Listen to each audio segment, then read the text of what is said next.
สำหรับข้อที่7อยู่ในชั้นม .6 เขาบอกว่าถ้าจัดโมเลกุลของน้ำใน1โมลให้เรียนติดกันเป็นเส้นสื่อถามว่าจะได้ความยาวจักกิโลเมตรฮู้อันนี้เขาให้ฮู้ว่าให้ฮู้1โมลของโมเลกุลของน้ำแสดงว่าเขาฮู้ว่า1โมลทุกธาตุต้องมีจำนวนโมเลกุลก็คือ 6.02 คูณ 10 กำลัง23 โมเลกุล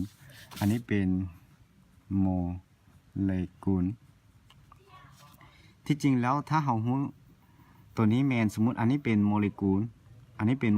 แล้วเราเอามาต่อติดกันแบบนี้เราจะได้ว่า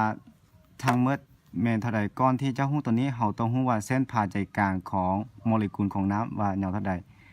เส้นผ่าใจกลางของเราก็ฮู้คือว่าหรือว่ารัศมีของเราก่อนd นี้เท่ากับเท่าใดซึ่งเรามีรัศมีเท่ากับ 1.9 คูณ 10 กำลังลบ 10 เมตรฉะนั้นเราจะได้ว่า d นี้เส้นผ่าใจกลางของมันเท่ากับ2 เท่าของรัศมีเราจะเท่ากับว่า2คูณให้ 1.9 คูณให้ 10 กำลังลบ 10 ตัวนี้เมตรแสดงว่า d ของเราจะเท่าอยู่3.8 คูณ 10 กำลังลบ 10 เมตรอันนี้เป็นเส้นผ่าใจกลางของ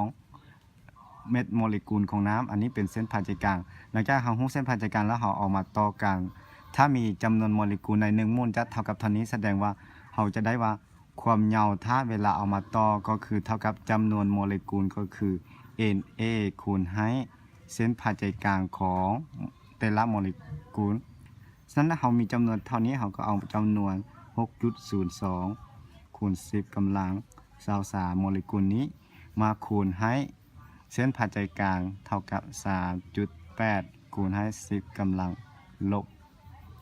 10อันนี้10อันนี้23แสดงว่าเราจะได้อยู่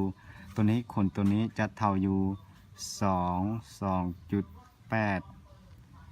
76แสดงว่าตัวนี้ยังเหลืออยู่คูณให้10กำลังลบกำลัง13 เมตรแต่อยู่ในคำถามเขาบอกว่าจะเท่ากับจักกิโลเมตรแสดงว่าเราจะเปลี่ยนตัวนี้2.876 นี้คูณให้ถ้าเปลี่ยนเป็นกิโลเมตรจะยังเหลือ10กำลัง10 กิโลเมตรอันนี้เป็นคำตอบของอยู่ในข้อที่7จะได้มีเพียงแต่เท่านี้